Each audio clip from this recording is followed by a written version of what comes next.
Hi friends, game changer నుంచి song వచ్చింది భయ్య. సాంగ్ గురించి మాట్లాడదాం. డ్రాప్ సాంగ్ అంట. తర్వాత గేమ్ చేంజర్ ఫస్ట్ డే ఎంత కలెక్షన్ చేస్తుంది, ఫుల్ రన్ లో ఎంత కలెక్షన్ చేస్తుంది మొత్తం మాట్లాడదాం. వీడియో గట్టిగా ఉంటుంది. అప్పుడు దాకా మూవీ అకాడమీకి సబ్స్క్రైబ్, ఈ వీడియోకి లైక్ చేస్తారని ఆశిస్తూ ఈ వీడియో మొదలు పెడుతున్నాను. ఏంటంటే మ్యాట్రో గేమ్ చేంజర్ నుంచి పాటలు వచ్చినాయి భయ్య. నాకైతే సరిగ్గా నచ్చలేదు. నిన్న ఒక డ్రాప్ పాట వచ్చింది. ఈ పాటలో డ్యాన్స్ అయితే సూపర్ భయ్య. రామ్ చరణ్ గారు నిజంగా చాలా బాగా చేశారు. కొత్త కొత్త స్టెప్లో జానీ మాస్టర్ అయితే కొరియోగ్రాఫర్ అయితే ఎక్సలెంట్. పాటే కొంచెం స్లోగా ఉన్నది అన్న ఫీలింగ్ వచ్చింది. కానీ దీంట్లో రామ్ చరణ్ గారి పర్ఫార్మెన్స్ అయితే వేరే లెవెల్ అని అర్థమైపోయింది భయ్య. సినిమా అయితే ఎలా చూసుకున్నా సూపర్ హిట్ అవుతుంది. సుకుమార్ గారే ఫస్ట్ రివ్యూ ఇచ్చారు ఆల్రెడీ.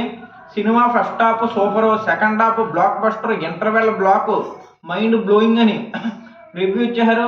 ఇంకా సుకుమార్ గారు ఇచ్చారంటే చూసుకోక్కర్లేదు భయ్య. పుష్ప 2కి రాజమౌళి గారు ఫస్ట్ రివ్యూ ఇచ్చారు. బొమ్మ బ్లాక్ బస్టర్. కానీ ఎప్పుడు గేమ్ చేంజర్ చూసుకుంటే సుకుమార్ గారు రివ్యూ ఇచ్చారు భయ్య. గేమ్ చేంజర్కి నేను చిరంజీవి గారు సినిమా ఫస్ట్ మేమే చూసాం. నేనే ఫస్ట్ రివ్యూ వస్తున్నాను. First half super, second half interval block buster, ఇంకా సెకండ్ హాఫ్ అయితే ఇంకా బొమ్మ అయితే all time block buster. Cinema అయితే ఖచ్చితంగా బాగుంటుంది అనిపిస్తుంది భయ్య. సుకుమార్ గారు ఏ సినిమాకి కూడా ఇంత గట్టిగా ఇవ్వలేదు. బీభత్సంగా ఇచ్చారు రివ్యూలు. డ్రాప్ సాంగ్ గురించి మాట్లాడితే సాంగ్ అయితే స్లోగా ఉంది భయ్య. కానీ డ్యాన్స్ అయితే బీభత్సంగా ఉన్నది. నాకైతే నిజంగా నచ్చింది. జానీ మాస్టర్ రామ్ చరణ్ గారు కాంబినేషన్లో చాలా పాటలు హిట్ అయినాయి భయ్య. ఇది కూడా సూపర్ హిట్ అవుతుంది. అన్ని పాటలు బాగున్నాయి భయ్య. కొన్ని పాటలు బాగాలేకపోయినా రామ్ చరణ్ గారు డ్యాన్స్ అయితే ప్రతి సినిమాలో కూడా బీభత్సంగా చేస్తారు. శంకర్ గారు మట్టికి తక్కువ ఏమీ కాదు భయ్య. వింటేజ్ శంకర్ గారు ఒక్కసారి ఎప్పుడు వచ్చారనుకో అన్ని రికార్డులు బ్రేక్ అయిపోతాయి భయ్య. ఫస్ట్ రోజు 200 కోట్లు దాటే కలెక్ట్ చేస్తుంది. తెలంగాణలో మన అల్లు అర్జున్ గారి వల్ల బెనిఫిట్ షోలు ఏమీ వస్తలేదు భయ్య. తెలంగాణ ఎక్కడా లేవు. ఆంధ్ర టికెట్ రేటు కూడా అంతంత ఎవరో తెలంగాణలో. ఆంధ్రాలో మ్యాక్సిమం ఇస్తారు, తెలంగాణలో తక్కువ అవుతుంది భయ్య. కలెక్షన్ తక్కువ అవుతాయి. కానీ ఫస్ట్ రోజు 200 కోట్లు దాటే కలెక్ట్ చేస్తుంది అనుకుంటున్నాను. ఎందుకంటే రామ్ చరణ్ గారు ఏపీలో అలాగే హిందీలో కూడా ఎక్కువ మంది ఫ్యాన్స్ ఉన్నారు భయ్య. హిందీలో కూడా రామ్ చరణ్ గారు సినిమాలు చాలామంది చూస్తారు.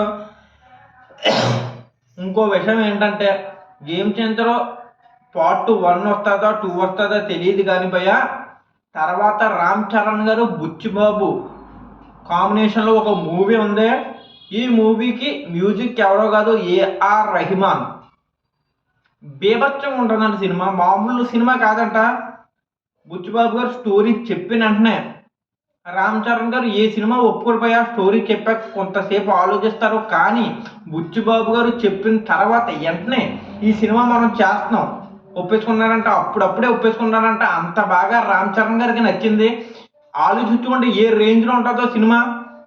ఈ గేమ్ చేంజర్ కూడా శంకర్ గారు గట్టి ప్లాన్ వేస్తున్నారు భయ్య. మామూలు ప్లాన్ కాదు, బ్లాక్ బస్టరే. బీభత్సమైన రికార్డులు బ్రేక్ చేస్తుంది. ఈ సినిమా కూడా ఉన్నది భయ్య. మనం పుష్ప 2 అనుకున్నాం ప్రభాస్ గారి రికార్డులు మళ్ళీ ప్రభాస్ గారి దాటాలే, అల్లు అర్జున్ గారు దాటలేరు అనుకున్నాం. కానీ ఎప్పుడు చూసుకుంటే 15 రోజులకి 1500 కోట్లు భయ్య దాటేసినాయి. బీభత్సమైన కలెక్షన్లో ప్రతి సినిమాని అంచనా వేయకూడదు భయ్య. ఏ సినిమా దమ్ము ఎక్కడ ఉంటుందో ఎవరికి తెలీదు. నిజంగా బొమ్మ సూపర్ హిట్ అవుతే రామ్ చరణ్ గారు 1000 కోట్లు ఏకముక్క కింద దాటి చూపెడతాడు. అదే cinema Pushpa range, Baahubali range దానికైనా మించి ఉంటాయి కలెక్షన్లు. మళ్ళీ ఊహించడానికే భయపెట్టినట్టు కలెక్ట్ చేస్తుంది భయ. బీభత్సమైన కలెక్షన్లో 10 రోజుల్లో 1200 కోట్లు కొట్టి చూపెడుతుంది. అల్లు అర్జున్ గారు కాదు, రామ్ చరణ్ గారు కూడా కొట్టి చూపెడతారు. 1200 కోట్లు 10 రోజుల్లో కొట్టి చూపెడుతుంది. డ్రాప్ సాంగ్ అయితే బాగుంది భయ్య. మీకు నా వీడియో నచ్చినట్టయితే దయచేసి సబ్స్క్రైబ్, లైక్ తప్పకుండా చేసుకోండి. రామ్ చరణ్ గారి ఫ్యాన్స్ అయితే లైక్. ఉంటాను. జై హింద్, జై భారత్.